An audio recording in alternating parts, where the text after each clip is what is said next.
So good morning all of you.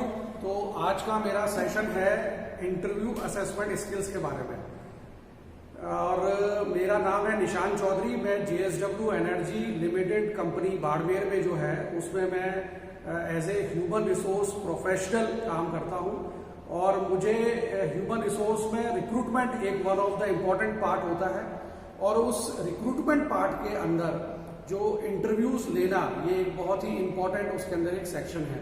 तो मैंने ये सोचा कि क्यों ना मैं इंटरव्यू सेक्शन पर एक वीडियो आप लोगों के लिए बनाऊं। उससे ये बेनिफिट होगा कि जो आपके एजुकेशन का जो सिस्टम है और जो 4 साल आप पढ़ाई करते हैं उसमें ये नहीं बताया जाता कि जब आप ये ग्रेजुएशन कर लेंगे और जब कोई भी इंटरव्यू फेस करेंगे तो वहां पर वो आपसे क्या किन किन चीजों पर आपको जज करने वाला है। और फिर आप बाहर आके बोलते हैं कि सर मैंने तो बहुत अच्छी पढ़ाई की थी, मैंने तो बहुत बढ़िया 10th में मार्क्स थे, मेरे तो बहुत बढ़िया 12th में मार्क्स थे, मैंने बीटेक 70% में करी, मैंने एमटेक जो है वो 65% में करी, लेकिन मेरा तो इंटरव्यू में सिलेक्शन नहीं हुआ। वो इंटरव्यू में सिलेक्शन क्यों नहीं होता है? क्योंकि आपको ये नहीं पता है कि जो इंटरव्यूअर है यानी कि जो आपका इंटरव्यू ले रहा है वो एजुकेशन के अलावा किस किस पॉइंट पर आपको जज कर रहा है। आप चले गए, आपके पास एक कॉल आया, आप चले गए इंटरव्यू देने, लेकिन आपको ये पता ही नहीं है कि वो एजुकेशन का तो जो आपने जिंदगी भर करी अब तक उसका तो सिर्फ एक पॉइंट है। एवरेज 12 से 15 पॉइंट होते हैं जिस पर वो आपकी पर्सनालिटी को जज कर रहा होता है, उसमें से एजुकेशन का सिर्फ एक पॉइंट है साथियों। बाकी 12 से 15 पॉइंट तो अलग ही हैं, वो आपको पता नहीं है। तो इस वजह से as a human resource professional मैंने ये सोचा कि क्यों ना आपको सभी को उन पॉइंट्स के बारे में बता दिया जाए ताकि आप अभी से ही उसकी तैयारी कर लें। क्योंकि उन चीजों की तैयारी करने में ऐसा नहीं है कि आप 1 दिन में कर लेंगे या 5 दिन में कर लेंगे या 10 दिन में कर लेंगे। वो ओवर एंड पीरियड जब आप रोज उन पॉइंट्स पे तैयारी करेंगे तब आप लगभग 1 साल बाद तैयार हो पाएंगे एक इंटरव्यू फेस कर उसको 100% सिलेक्शन करने में।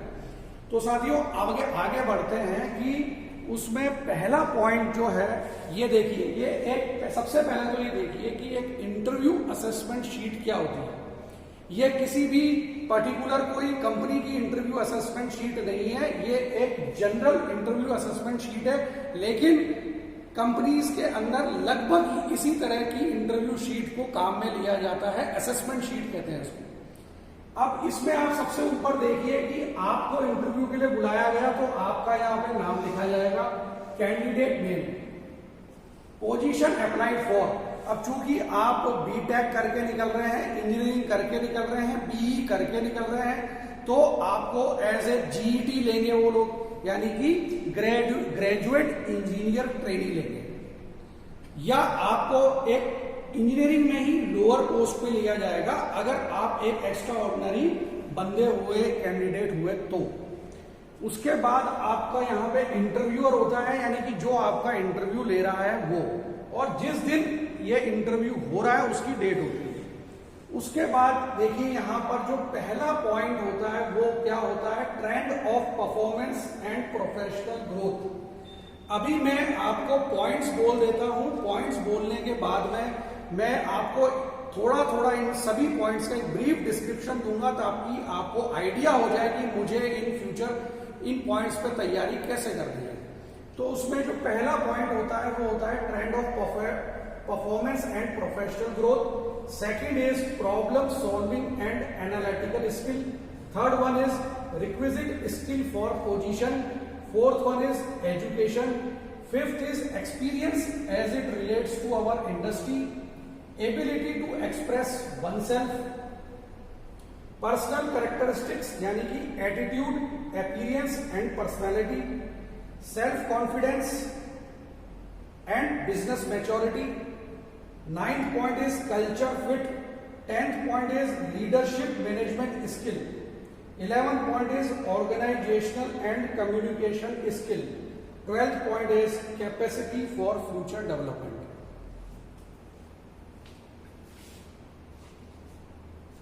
ये जो नेक्स्ट पार्ट है साथियों, ये इंटरव्यू लेने वाला जो बंदा होता है, वो जब इंटरव्यू पूरा हो जाता है देन वो इस शीट को फिल करता है। ये ही वो शीट होती है जो आपका भाग्य या आपका भविष्य निर्धारित करती है। इस पर वो अपने इनपुट लेता है, इनपुट लिखता है। इनपुट किन बेसिस पे लिखता है? इन पॉइंट्स पे वो मार्क्स देता है कि आपके मार्क्स नॉट एक्सेप्टेबल है तो वो यहां लिखेगा, फेयर है तो वो यहां टिक करेगा, एक्सेप्टेबल है तो वो यहां टिक करेगा, एक्सीड्स कर रहे हैं यानी कि उसकी एक्सपेक्टेशन से आपकी परफॉर्मेंस एक्सीड कर रही है तो वो यहां टिक करेगा, एक्सेप्शनल है तो वो यहां टिक करेगा। तो ऐसे करके वो हर पॉइंट पे आपको मार्क्स देता जाता है। यहां पर इस शीट के अंदर एक पॉइंट के मैक्सिमम 4 मार्क्स है। 4 मार्क्स होंगे तो वो यहां लिखेगा, भाई एक्सेप्शनल है बंदा। 12 पॉइंट है तो मैक्सिमम मार्क्स 48 होते हैं। अभी अपन इसके बारे में बाद में बात करेंगे। नेक्स्ट चलते हैं, what involves in interview assessment sheet, यानी हम एक एक पॉइंट के बारे में थोड़ा ब्रीफ डिस्क्रिप्शन देख लेते हैं कि आपको एक एक पॉइंट की तैयारी आगे किस तरह करनी है। So first point is trend of performance and professional growth. तो इससे इंटरव्यूअर क्या देखना चाहता है? इंटरव्यू, अगर आप फ्रेशर हैं तो वो पूछेगा आपसे, आपके पहले से ही उसके पास 10th की मार्कशीट, 12th की मार्कशीट, ग्रेजुएशन की मार्कशीट, पोस्ट ग्रेजुएशन की मार्कशीट, पीएचडी की हुई है तो उसकी मार्कशीट, वो सब आप लेके जाते हैं वहां पे अपना बायोडाटा, उसमें सब परसेंटेज वगैरह लिखा रहता है। नहीं लिखा रहता है तो वो उस समय आपसे पूछेगा, भाई आपकी 10th में क्या परसेंटेज है, 11th आपने 12th में क्या परसेंटेज है, ग्रेजुएशन में क्या परसेंटेज है, पोस्ट ग्रेजुएशन में क्या है। वो ये पूछकर वो देखना क्या चाहता है? वो यह देखना चाहता है कि इस कैंडिडेट ने ग्रेजुअली अपने आप को इंप्रूव किया है। इंप्रूव ना भी किया तो कम से कम ये, अगर 10th में 65 है, 12th में 75 है, ग्रेजुएशन में 70 है, लेकिन एक अच्छी रैंक पे ये बंदा आ रहा है या नहीं आ रहा है। पोस्ट ग्रेजुएशन में 65 है, एक्सेप्टेबल है। पीएचडी है तो भाई पीएचडी स्कॉलर है कि नहीं है, और पीएचडी इसने किस यूनिवर्सिटी से की है। वो इस तरीके से वो ये देखना चाहता है कि आपने लाइफ में ग्रेजुअली प्रोग्रेस करी है या आप बीच में भटक गए, छिटक गए, या आपने 10th में तो आपकी 80 है, 12th में 70 है, ग्रेजुएशन में 60 है, पोस्ट ग्रेजुएशन में 55 है। तो वो क्या, इसका मतलब क्या समझता है इंटरव्यूअर कि भाई ये बंदा अपने आप को ग्रेजुअली इंप्रूव नहीं कर रहा है, ये बंदा जो है वो मतलब उस पर है, डिक्लाइन मोड पर चल रहा है। तो जब ये खुद डिक्लाइन मोड पे चल रहा है तो ये मेरी कंपनी को क्या बढ़ाएगा, और मैं इसको लूंगा तो ये कल को मुझे इसको धक्का लगाना पड़ेगा। भाई मैं एक आपको स्टिमुलस दूं, उससे थोड़ा बहुत आप इनपुट दूं, आप काम कर लें। अब मैं हर समय ही आपको मैं ही समझाता रहूं, सिखाता रहूं, तो देन काम कौन करेगा? तो ये सब चीजें बड़ी मायने रखती हैं। और उसके बाद होता है प्रोफेशनल ग्रोथ। प्रोफेशनल ग्रोथ किसके लिए होती है? जो एक्सपीरियंस बंदे हैं। जो एक्सपीरियंस बंदे हैं उनका ये देखते हैं, इंटरव्यूअर ये देखता है भाई ये पास्ट में नौकरी जब कर रहा था तो इसमें कितने साल नौकरी करी, वहां से ये ट्रैक रिकॉर्ड इसका आगे कैसे बढ़ता रहा। यानी कि ये पहले मान लीजिए किसी कंपनी में असिस्टेंट मैनेजर था, फिर इसने कंपनी क्विट करी, दूसरी कंपनी में गया, वहां डिप्टी मैनेजर था, फिर एक दूसरी कंपनी क्विट करी, तीसरे में गया, वहां मैनेजर था। तो वहां भी ग्रेजुअली इसकी परफॉर्मेंस इंप्रूव हो रही, नहीं हो रही? अगर नहीं हो रही तो क्या वजह है? क्या ये बंदा परफॉर्म नहीं कर रहा है क्या उन कंपनीज में? बहुत बड़ा क्वेश्चन मार्क आ जाता है अगर वो देख लेता है कि भाई इस बंदे की परफॉर्मेंस ग्रेजुअली इंक्रीज नहीं हो रही है। उसके बाद इसीलिए जो है वो आपके माता पिता ये बोलते हैं बेटा पढ़ ले, बेटा 10th बहुत इंपॉर्टेंट है, 12th बहुत इंपॉर्टेंट है, ग्रेजुएशन बहुत इंपॉर्टेंट है। वो क्यों बोलते हैं? वो इसीलिए बोलते हैं कि जब आप नौकरी मांगने जाएंगे दुनिया में, संसार में, कि भाई मैं ये हूं, मुझे नौकरी दो और मुझे तनख्वाह दो, तो वो सिर्फ तभी मिलेगी जब आपकी परफॉर्मेंस ग्रेजुअली इंप्रूव होती भी होगी या लगभग एक समान होगी।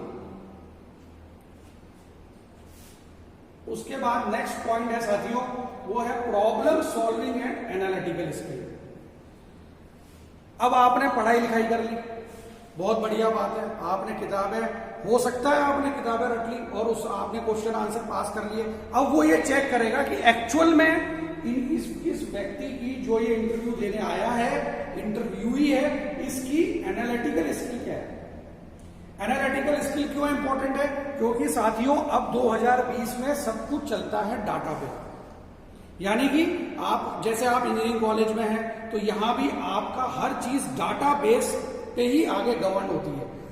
और आजकल हर कंपनी में, चाहे वो फाइनेंस से रिलेटेड हो, चाहे वो फर्टिलाइजर से रिलेटेड हो, चाहे पावर प्लांट हो, चाहे नॉन टेक्निकल हो, टेक्निकल हो, सब में क्या करते हैं, कैंडिडेट से ये चाहते हैं कि भाई ये डाटा डिग करें। डाटा डिगिंग करने के बाद ये कंक्लूजन पे पहुंचे, उस कंक्लूजन पे पहुंच के ये हमको बताए कि सर हम ये गलत कर रहे हैं या ये सही कर रहे हैं। ये सब कैसे होता है? ये सब सिर्फ तभी होता है जब आप एक अच्छी एनालिटिकल स्किल और प्रॉब्लम सॉल्विंग स्किल के मालिक हैं। और ये जज इंटरव्यूअर कैसे करता है? आपको एक रिटर्न टेस्ट दे देगा कि भाई ये कुछ सवाल हैं, इनको आप जो है ऑब्जेक्टिव टाइप है, इनको आप टिक लगाइए। तो वो उससे आपकी रीजनिंग और आपकी एनालिटिकल स्किल, आपकी प्रॉब्लम सॉल्विंग स्किल ये चेक कर लेगा। आपसे इस तरह के सवाल पूछेगा, फॉर एग्जाम्पल कि लास्ट जो आप कंपनी में थे या आप जब स्टूडेंट थे और जब आप प्रोजेक्ट कर रहे थे, तो जब प्रोजेक्ट कर रहे थे उस दौरान आपकी क्या ऐसी प्रॉब्लम आई जिससे आप रुक गए और फिर आपने उसको कैसे सोल्व किया। तो वो ये पता लगाएगा आपके आंसर से, आपकी कॉन्फिडेंस से, आपके बॉडी लैंग्वेज से कि आपको एक्चुअल में कितना पता है। तो साथियों, इसकी आपको अभी से ही तैयारी करनी होगी। Problem solving and analytical skill, इससे रिलेटेड क्वेश्चंस आपको हर रोज, कुछ नहीं तो एक क्वेश्चन, 2 क्वेश्चन से 5 क्वेश्चन ही सॉल्व कर लीजिए, बहुत है। 365 दिन होते हैं, 1500 क्वेश्चन कवर हो जाएंगे एक साल में। ये सब तैयारी आपको आज से ही शुरू करनी पड़ेगी, क्योंकि आपको पता नहीं है कि कॉलेज कंप्लीट करने के बाद में किस दिन आपका इंटरव्यू के लिए कॉल आ जाए। और जिस दिन आएगा उस दिन आपको डरना नहीं है, घबराना नहीं है। क्यों नहीं घबराना? क्योंकि ये सब चीजें आपको पहले से पता है और आप पहले से तैयारी कर चुके हैं। अब आप आराम से कॉन्फिडेंट होकर इंटरव्यू देने जा सकते हैं, चाहे कभी भी कॉल आए।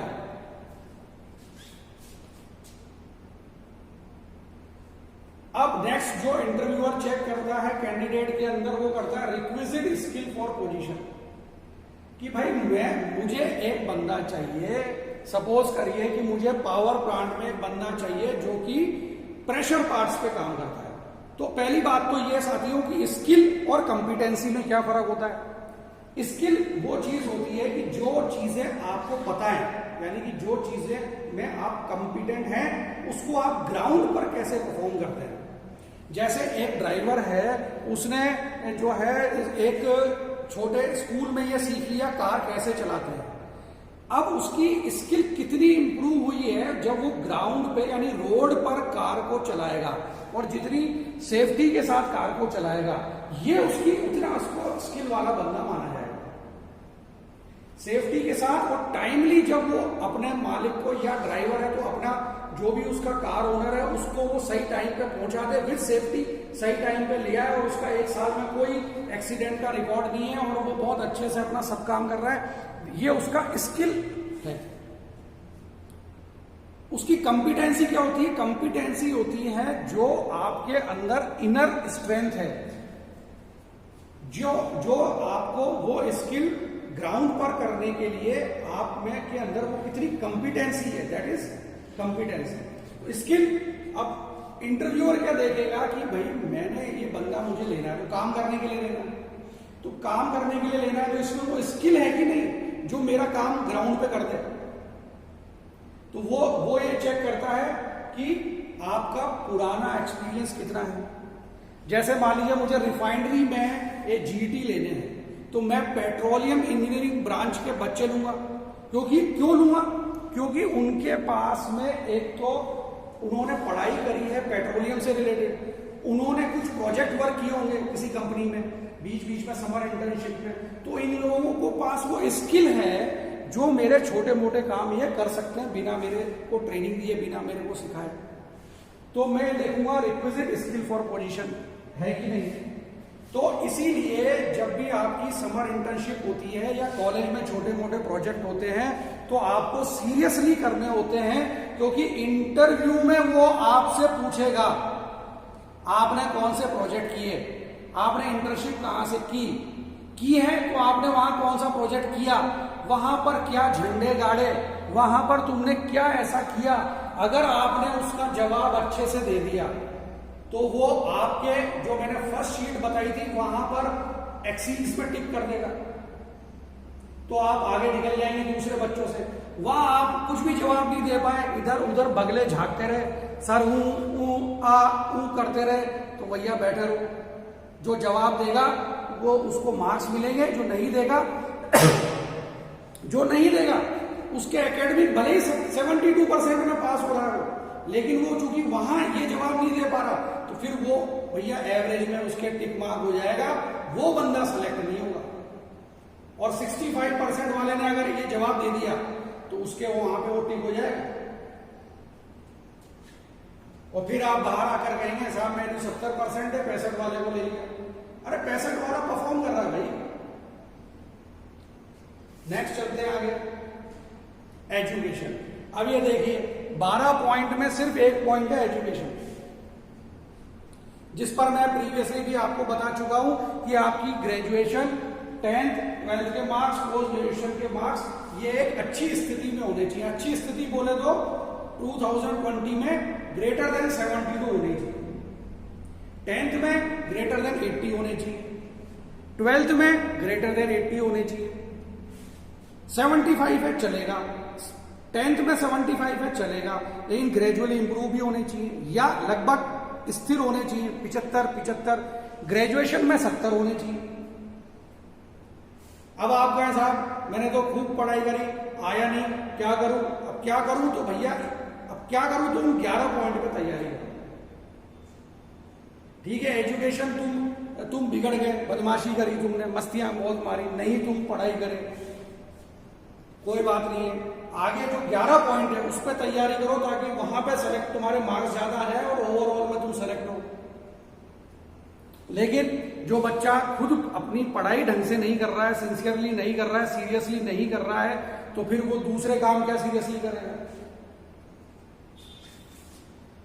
नेक्स्ट पॉइंट जो है वो है experience as it relates to our industry. अब साथियों आप इंजीनियरिंग कर रहे हैं मैकेनिकल में, मुझे भी बंदा लेना है मैकेनिकल में, तो मैं ये देखूंगा कि इस आदमी को या इस फ्रेशर को या इस एक्सपीरियंस्ड बंदे को मैकेनिकल का एक्सपीरियंस है कि नहीं। मेरे को ले रहा है मैकेनिकल के अंदर मैकेनिकल इंजीनियर और मेरे सामने आ गया एक इलेक्ट्रिकल का बंदा, तो मैं कहूंगा भैया तुम्हें मैकेनिकल का एक्सपीरियंस नहीं है। इसी प्रकार जब अगर मुझे किसी रिफाइनरी में मुझे रिक्रूटमेंट करना है, तो मैं जो आपका पेट्रोलियम इंजीनियरिंग में जो बंदा किया हुआ है ग्रेजुएशन, उसको मैं लूंगा, क्योंकि एटलीस्ट उसने वो सारे बेसिक जो उसकी टर्मिनोलॉजी है पेट्रोलियम की वो उसको पता है, और उसने उसमें कॉलेज के टाइम पे डिफरेंट कंपनीज के अंदर इंटर्नशिप की है, वहां पे उसने प्रोजेक्ट किए हैं, तो उसको मिनिमम उस लेवल की जानकारी है जिससे मैं उसको जीईटी बना पाऊं, ग्रेजुएट इंजीनियर ट्रेनी ले पाऊं। उसके बाद तो फिर मेरी कंपनी या मेरी रिफाइनरी कंपनी अपना काम करेगी, हम भी उसको ट्रेनिंग देंगे, हम भी उसको आगे बढ़ाएंगे, लेकिन एटलीस्ट उसको बेसिक सारे पता होंगे। उसके बाद जो नेक्स्ट पॉइंट है जो इंटरव्यूअर कंसीडर करता है वो है साथियों एबिलिटी टू एक्सप्रेस वनसेल्फ। आप किसी भी इंटरव्यू में चले जाइए, चाहे फाइनेंस के इंटरव्यू में चले जाइए, चाहे टेक्निकल में चले जाइए, चाहे आप गवर्नमेंट के किसी भी इंटरव्यू में चले जाइए, वहां पर आपसे ये सवाल जरूर पूछे जाएंगे। चाहे किसी भी तरह का इंटरव्यू हो, आपसे बोला जाएगा पहला सवाल टेल मी अबाउट योरसेल्फ। यह सवाल इसलिए पूछा जाता है कि इंटरव्यूअर आपको जज करता है कि आप अपने आप को एक्सप्रेस किस तरह से करते हैं। अब आप कहेंगे सर आपने बता दिया टेल मी अबाउट योरसेल्फ, अब इसका जवाब मैं कैसे तैयार करूं? इसका जवाब आप YouTube पर किसी भी तरह के वीडियोस को खोल के प्रैक्टिस कर सकते हैं, गूगल आउट कर सकते हैं, लेकिन आपको एटलीस्ट 20 to 21 टाइम प्रैक्टिस करनी है। अपने घर में जब आप इंटरव्यू देने जा रहे हैं कि जब वो मुझसे पूछेगा टेल मी अबाउट योरसेल्फ या पूछेगा आपके बारे में कुछ बताइए, तो मुझे क्या जवाब देना है ये उस समय आपको सोचना नहीं है। उस समय तो आपको फ्लुएंटली धारा प्रवाह उसका जवाब दे देना है।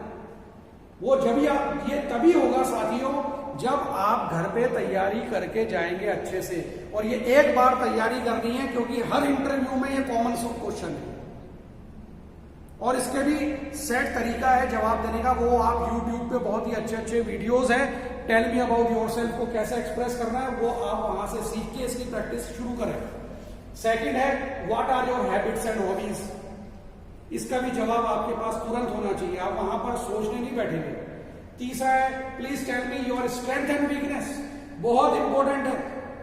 हर इंटरव्यू में इंटरव्यूअर आपसे पूछता है आपकी स्ट्रेंथ बताइए, वीकनेस बताइए। वो ये जानना चाहता है कि आपको आपकी शक्तियों के बारे में पता है कि नहीं है।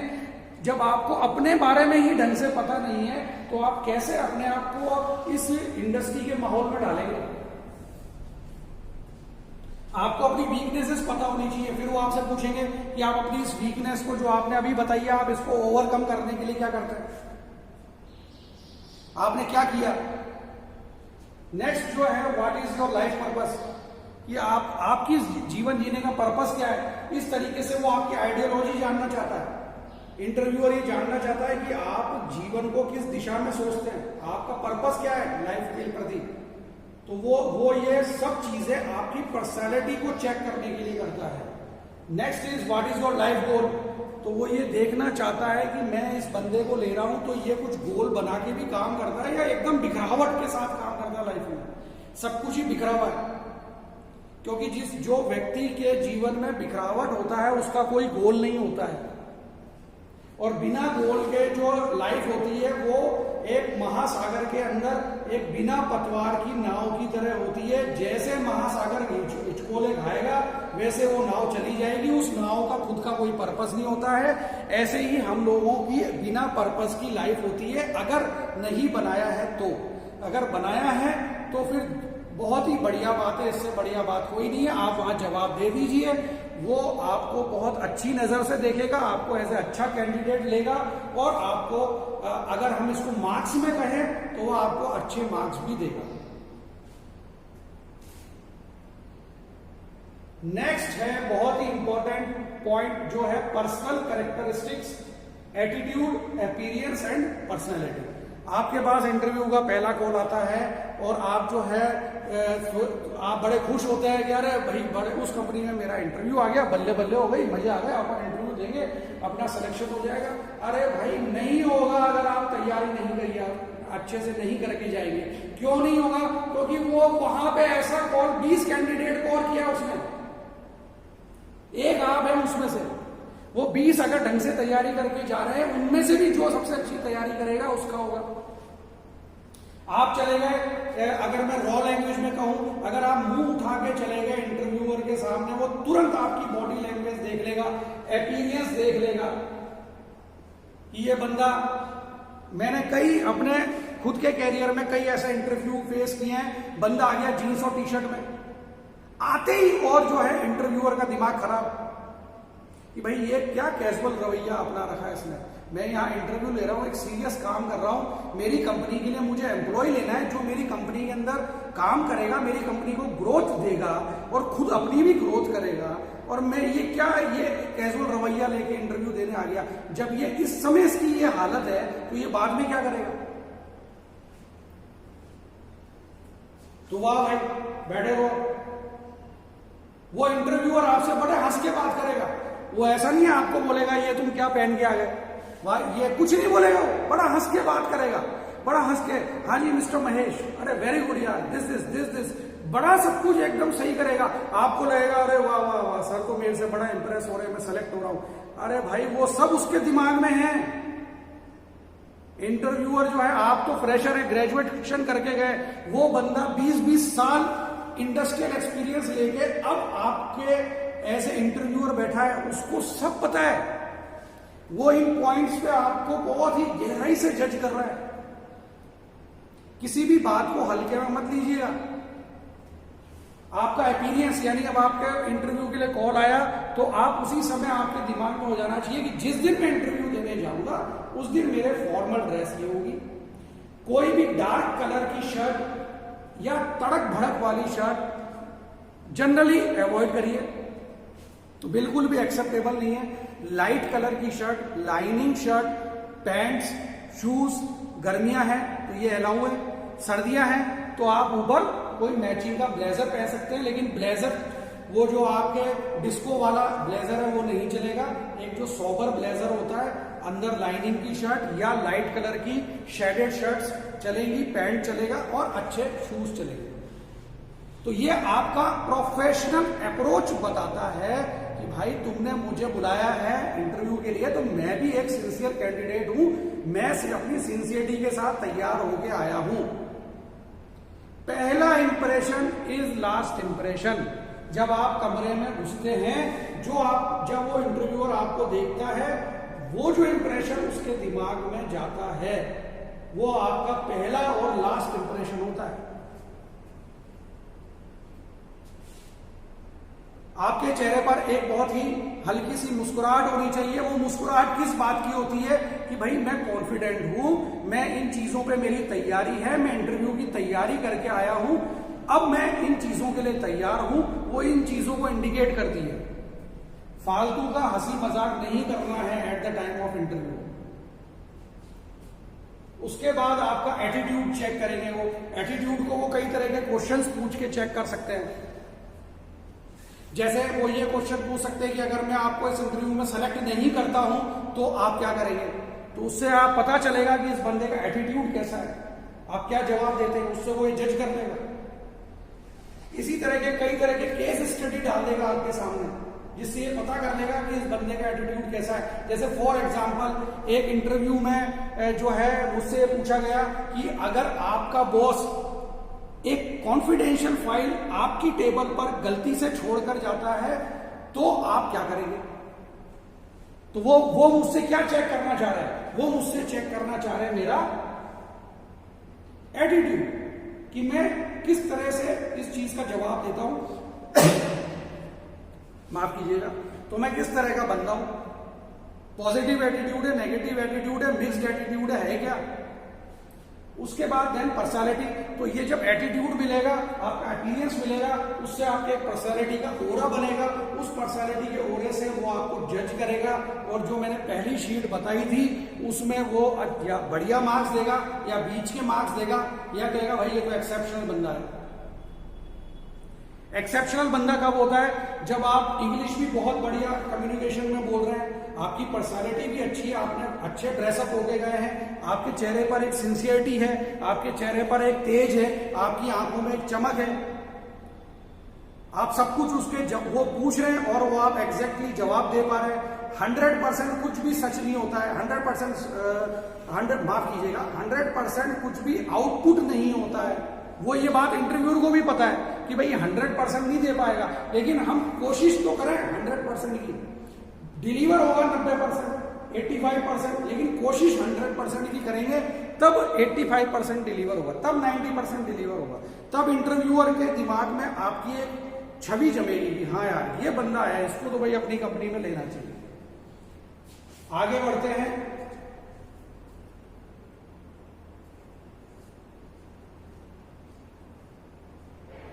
जो नेक्स्ट इंपॉर्टेंट पॉइंट है,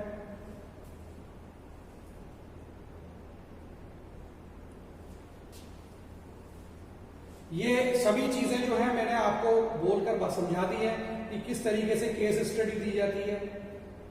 उसके बाद नेक्स्ट पॉइंट है self confidence and business maturity.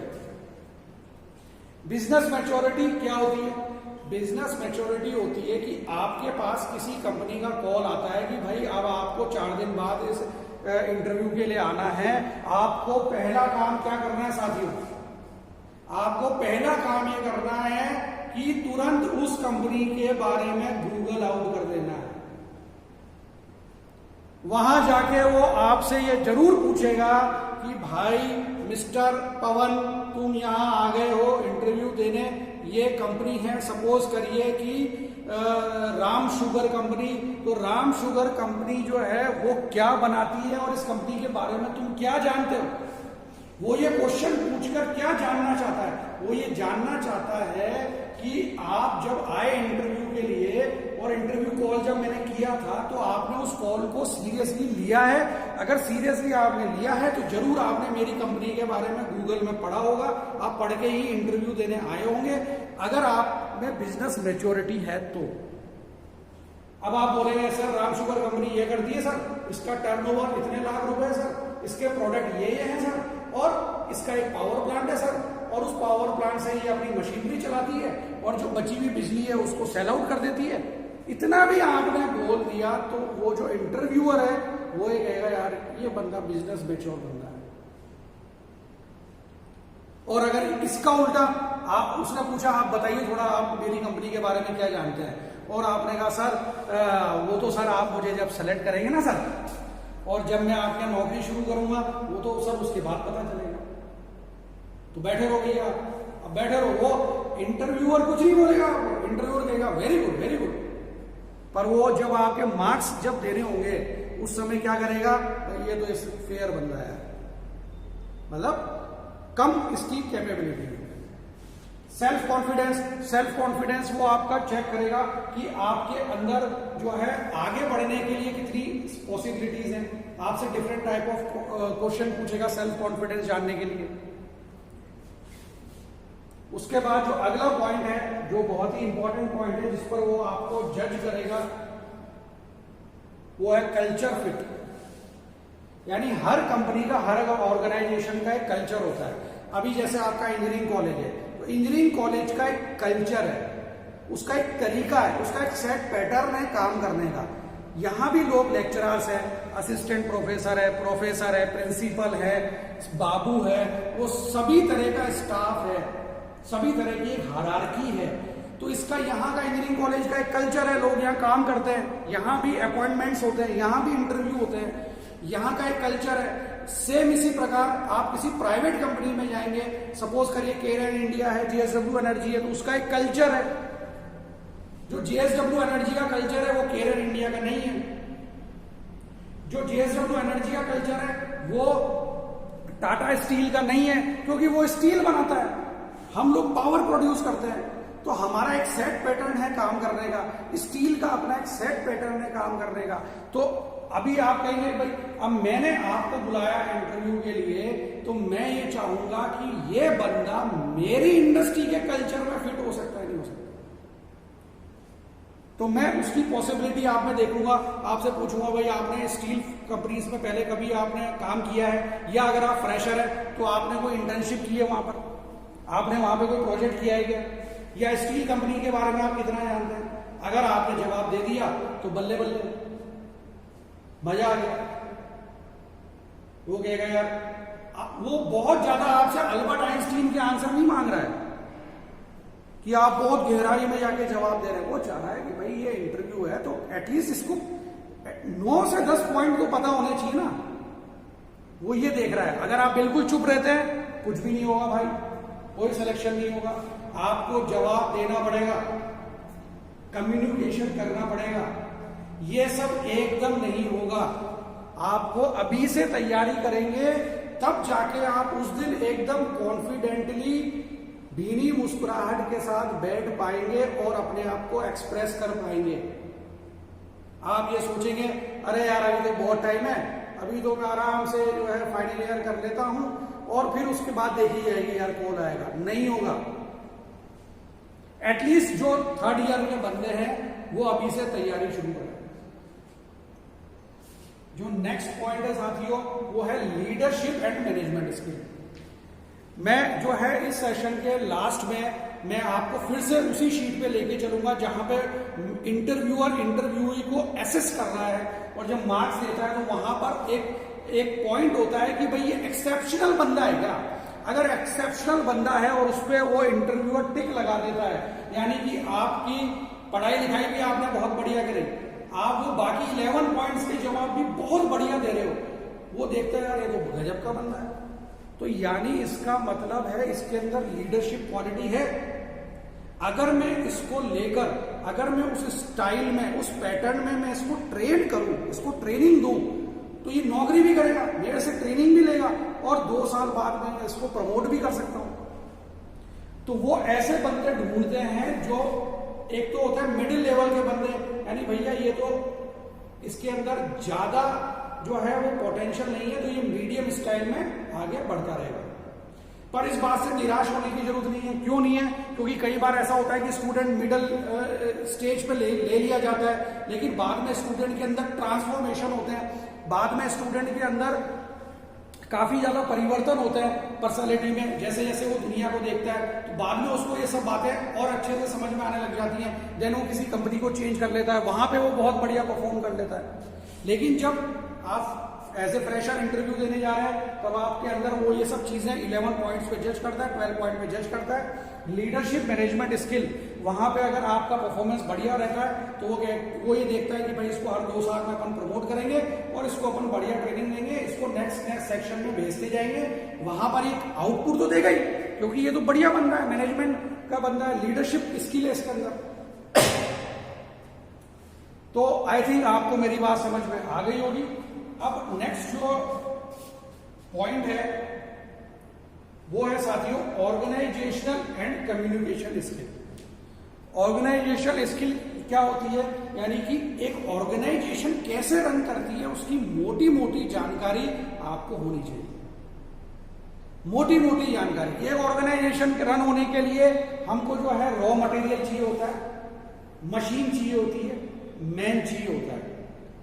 तो ये सब चीजें जब मिलकर हम एक किसी कंपनी को स्टार्ट करते हैं तो बेसिक उसके बारे में फाइनेंशियल कैसे रन होता है, कैपेक्स क्या होता है, रेवेन्यू क्या होता है, डेप्ट यानी उधारी क्या होती है, बैंकों से उधारी लेते हैं डेप्ट, और इक्विटी क्या होती है, जो कंपनी जितना पैसा किसी बिजनेस को स्टार्ट करने में लगा रही है वो उतनी उसकी इक्विटी होगी।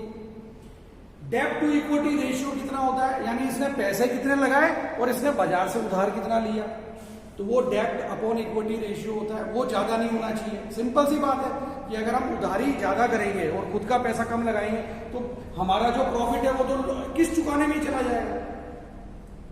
ये सिंपल टर्मिनोलॉजीज जो होती हैं, जो आपके दिन रात काम में आती हैं, लेकिन आपको उनके नाम पता नहीं है। जैसे आप भी लोन लेते हैं, लेकिन मैंने उसको इंडस्ट्रियल स्टाइल में बोल दिया डेप्ट। मैंने इंडस्ट्रियल, आप भी जो है अपना पैसा कहीं ना कहीं लगाते हैं, है ना, तो आप क्या बोलते हैं देसी स्टाइल में, मैंने मेरे यहाँ पैसा वहां लगाया, ऐसे ही बोलते हैं। मैंने मेरा पैसा मेरे दोस्त को दिया यार उसकी कोचिंग स्टैब्लिश करने के लिए, उसका जब प्रॉफिट होगा तो वो मुझे अपने प्रॉफिट में से पैसा देगा। अब इसी को इंडस्ट्री में क्या बोलते हैं, मैंने मेरी इक्विटी लगाई। काम आप भी वही कर रहे हैं, लेकिन आपको ये जान लेना है कि इंडस्ट्री में इन टर्म्स को क्या कहते हैं, आपको वो टर्म्स वहां यूज करनी है। रॉ भाषा में कहूं तो आप इंटरव्यू देने गए, आपका गोल क्या है, मुझे इस इंटरव्यू में सेलेक्ट होना है, वो कब होगा, जब आप इंटरव्यूअर के ऊपर इंप्रेशन जमाएंगे। इंप्रेशन कैसे जमेगा, आपके नॉलेज से। नॉलेज कैसे आएगी, जानकर कि मुझे क्या बोलना है, क्या समझना है और उस समय क्या जरूरी है वो बोलना है, दुनिया भर का तो बोलना नहीं है। तो जो बोलना है वो मैं आपको बता रहा हूं कि वहां पर इन पॉइंट्स के बारे में ऐसे ऐसे बोलना है। तो आपको ऑर्गेनाइजेशनल स्किल होनी चाहिए, यानी कि आपको पता होना चाहिए कोई भी ऑर्गेनाइजेशन रन कैसे करती है। प्रॉफिट आया तो नेट प्रॉफिट आता है सर, वो पूछेगा भाई नेट प्रॉफिट कैसे देखते हैं सर, बैलेंस शीट में देख लेते हैं सर। अब बैलेंस शीट क्या होती है, बैलेंस शीट कुछ नहीं होती है आपके घर के अंदर जो आपने कि भाई मेरे इतना मैं घर में आपकी जो है इतना मैंने लाया था, इतना मेरा खर्चा हो गया, बचा हुआ इतना मैंने इन्वेस्ट कर दिया, ये सब। ये अब उसी को ही ऑर्गेनाइजेशन में कहते हैं बैलेंस शीट, जो एक चार्टर्ड अकाउंटेंट बनाता है, कंपनी सेक्रेटरी वाला बनाता है, वो बैलेंस शीट होती है, उसमें सब लिखा रहता है। इसने भाई इस कंपनी में इस साल इस कंपनी ने इतना पैसा लगाया, इसकी सेल्स इतनी हुई, इसको प्रॉफिट इतना हुआ, इतना प्रॉफिट होने के बाद इतना इनके पास रिजर्व में इतना पैसा रखा हुआ है, ये सब बैलेंस शीट से देख लेते हैं। तो ये आपको पता होना चाहिए मिनिमम चीजें कि ये कैसे काम करती है। इन सब चीजों को पता करने में कितना टाइम चाहिए, 2 से 3 दिन। 2 से 3 दिन आपको किसी चार्टर्ड अकाउंटेंट जो आपका दोस्त है, या दोस्त नहीं है तो किसी वाया किसी का दोस्त है, आपको उस चार्टर्ड अकाउंटेंट के पास जाना है, उससे दोस्ती करनी है, उसको बोलना है कि भाई मुझे यार थोड़े ये 5-6 टर्मिनोलॉजी समझा दो। वो आपको 1 या 2 दिन या 3 दिन में समझा देगा। बाकी काम आप गूगल आउट से कर लीजिए, बाकी काम जो है आप यूट्यूब से कर लीजिए। आजकल तो बहुत तरीके हैं चीजों को सीखने के, समझने के। उसके बाद आता है कम्युनिकेशन स्किल। भैया सबसे इंपॉर्टेंट है। अगर ऑर्गेनाइजेशन में जीना है, जीतना है, तो सिर्फ और सिर्फ एक ही चीज से जीतोगे आप, वो है कम्युनिकेशन स्किल। यानी कि आपने बहुत बढ़िया परफॉर्मर हो, आप बहुत बढ़िया काम कर रहे हो, बहुत बढ़िया एजुकेशन है, लेकिन आपकी कम्युनिकेशन स्किल पुअर है, फेल हो जाओगे, फेल हो जाओगे। आप अपने ईगो में बैठे रहे, लोगों से बातें नहीं कर रहे, नए नए लोगों के साथ में आप जो है जा नहीं रहे, उनके पास इंटरेक्ट नहीं कर रहे, आप उनके विचार ही नहीं सुन रहे। आपने अपने आप को एक साइलो में डाल दिया है कि भाई मैं हूं, मेरे विचार है, मेरी दुनिया है, और है ना बाकी सब तो कुछ। अरे ऐसे ये सब खत्म हो चुका है मामला, 2020 चल रहा है। इस टाइम पर आपके पास जो आपकी नॉलेज है वो बहुत अच्छी बात है, उसको आपको लगातार इम्प्रूव करना है, लेकिन मुझे नए नए लोगों के पास जाना है। उनके पास क्या नॉलेज है, उनके पास कैसे विचारधारा है, उनके पास वो लोग क्या सोचते हैं दुनिया के बारे में, ऑर्गेनाइजेशन के बारे में, नौकरी के बारे में। उनके पास जाके बात करके उनसे समझना है मुझे, उनसे समझ के उनकी अच्छी चीज मुझको ले लेनी है। मेरे पास कोई अच्छी चीज है तो उसको बता देनी है कि भाई ये काम मैं ऐसे करता हूं। वो कहेगा नहीं भाई ऐसे नहीं है, ये काम ऐसे अच्छा होता है, वो उससे सीख लेना है। आपका कंपटीशन किससे है? किसी से नहीं है। आपका कंपटीशन आपके खुद से है कि भाई लास्ट टाइम मेरा बेंचमार्क ये था, ठीक है, अब नेक्स्ट टाइम मेरा बेंचमार्क ये है। बेंचमार्क क्या होता है? यानी कि एक लेवल, जो टारगेट जो आपको पाना है। सपोज करिए कि एज ए स्टूडेंट जो है आपने देखा कि भाई मेरा बेंचमार्क है कि मैं 3 महीने के अंदर कोर्स कर दूंगा। लास्ट टाइम मैंने 3 महीने में किया था, ठीक है, लास्ट सेमेस्टर में। इस सेमेस्टर में आपने अपना गोल बनाया कि इस बार में मैं 2.5 मंथ में कर दूंगा, 2.5 महीने में कर दूंगा। तो ये अब आपका कंपटीशन आपके खुद से है। अब 2.5 महीने मैं कर दूंगा तो क्या ऊपर से होएगा? एक परमात्मा से शक्ति आएगी, वो 2.5 महीने में कर देगी आपका? नहीं होगा। उसके लिए आप क्या करना होगा? उसके लिए आपको नए अपना साइलो तोड़कर, अपने ये जो है दिमाग की जो ये घेरा है ना, जो आपने बड़ा कुंद कर रखा है, उसको तोड़कर आपको नए लेक्चरर्स के पास जाना होगा, उनसे हेल्प मांगनी होगी। नए आपको दोस्तों के पास जाना होगा। दोस्त नहीं है, दोस्त बनाने पड़ेंगे भाई। बिना आपके कम्युनिकेशन स्किल के फ्रेंडशिप नहीं होगी, बिना फ्रेंडशिप के सर्किल नहीं बनेगा, और सर्वाइवल बहुत मुश्किल हो जाएगा। आप अकेले घुट के रह जाएंगे। तो आपको नए लोगों से मिलना है, कम्युनिकेशन स्किल इंप्रूव करनी है। वही कम्युनिकेशन स्किल, वही नॉलेज आपके इंटरव्यू में काम आएगी। जब आप इंटरव्यूअर आपसे नए नए तरीके से क्वेश्चन पूछ रहा होगा, लेकिन चूंकि आपके बहुत सारे मल्टीपल लोगों से दोस्ती है, आप उनके विचारों को जानते हैं, समझते हैं। आपने इसी आदमी को कहते हैं कि इसने दुनिया देखी हुई है। वो दुनिया देखना क्या होता है? यही दुनिया देखना होता है कि वो आदमी ने एक्सप्लोर कितना किया हुआ है अपने आप को, उसने कितनी नई नई जगह पर वो जाके नए नए लोगों से मिला हुआ है। उसी से आपका ये जो दिमाग है ये सब खुलता है, ये ब्रॉड होता है, इसकी ग्रोथ होती है। यही ग्रोथ जो है वहां इंटरव्यूअर के सामने दिख जाती है कि भाई ये आदमी कितना पानी है इसमें। चावल के अंदर पानी देखा जाता है, कितना पका हुआ है या कितना नहीं पका हुआ, वो सब दिख जाता है वहां। ये मैं आपको साथियों, ये सब मैं अभी हाई फाई अंग्रेजी में बोलता, जैसे हार्वर्ड वाले बोलते हैं, तो आपको बड़ा यूं लगता है सर।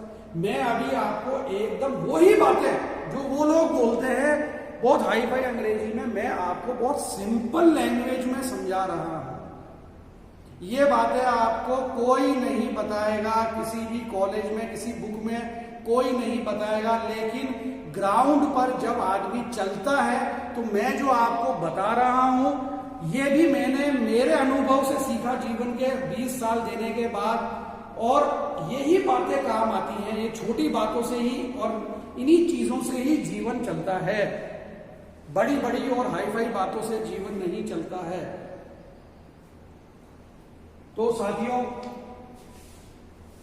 अगला पॉइंट है कैपेसिटी फॉर फ्यूचर डेवलपमेंट, यानी कि इस बंदे के अंदर अगर मैं इसको ट्रेनिंग देता हूं और ये काम भी अच्छे से करता रहता है तो इसके अंदर फ्यूचर डेवलपमेंट की संभावना कितनी है, उसको जज करने के लिए वो जो है इंटरव्यूअर आपसे क्वेश्चन पूछेगा, मिस्टर विकास प्लीज आप बताइए आपके नेक्स्ट 5 साल की प्लानिंग कितनी है, क्या है। आप बोलेंगे सर मेरी तो अभी तो कोई प्लानिंग नहीं है सर, मेरी तो बस नौकरी लग जाए बहुत है। वो समझ जाएगा कि यार इसका तो फ्यूचर डेवलपमेंट की, इसकी जब खुद की प्लानिंग नहीं है तो ये मेरे क्या प्लानिंग करेगा। तो वहां आपके पास एक प्लान होना चाहिए कि सर मेरी प्लानिंग है, मेरा अभी मास्टर्स है सर और मेरा कुछ सर फाइनेंशियल प्रॉब्लम है, तो मेरी एक बार जॉब लग जाए, मैं थोड़ा फाइनेंशियली स्टेबल हो जाऊं, देन फिर सर मैं ऑर्गेनाइजेशन की परमिशन से मैं सर पीएचडी स्टार्ट करूंगा एंड देन सर मैं किसी पर्टिकुलर सब्जेक्ट पे पीएचडी करूंगा। तो वो पूछेगा आपसे इससे तो फिर आपकी जॉब की परफॉर्मेंस जो है वो गड़बड़ होगी। आप कहेंगे नहीं सर बिल्कुल नहीं होगी, जो मैं जो है सर बहुत ही हार्ड वर्कर हूं और मुझे 6 आवर्स सोने के लिए चाहिए, मैं घर पे जो है सुबह 4 बजे उठ के मैं इस काम को कंप्लीट करूंगा। इस तरह के जवाब से अब सोचिए आप जब आप इस तरह का जवाब देंगे तो वो इंटरव्यूअर क्या सोचेगा आपके बारे में, कहेगा यार तो इसका मतलब आपके अंदर फ्यूचर डेवलपमेंट की संभावना है, तो वो आपको एक्सेप्शनल पे टिक कर देगा।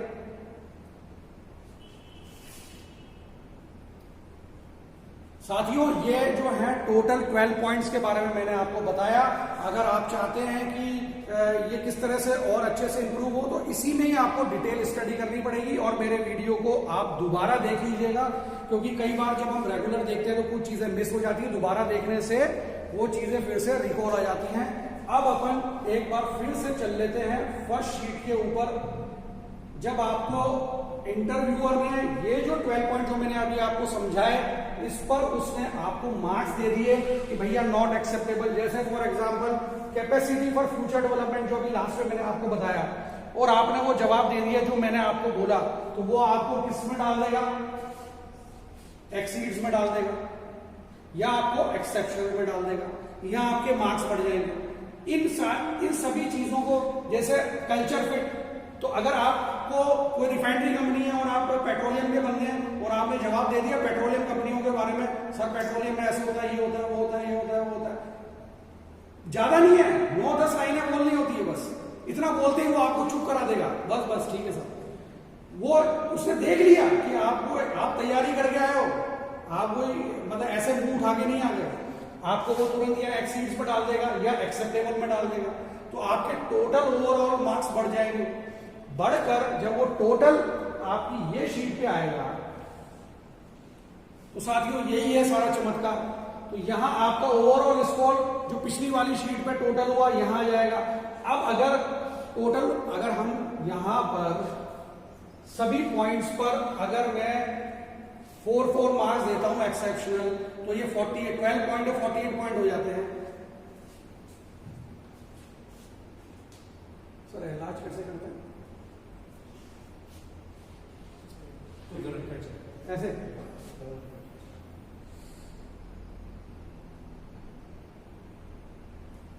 अब यहां पे आप देखिए कि लेस देन 24 पॉइंट है, अगर 48 मार्क्स है और आधे से कम पॉइंट है तो क्या लिख रहा है, recommended as no higher.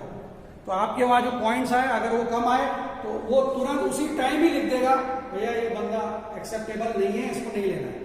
Second 24 to 30 point आए तो recommended as an adequate hire, कि भाई ठीक है इसको ले सकते हैं।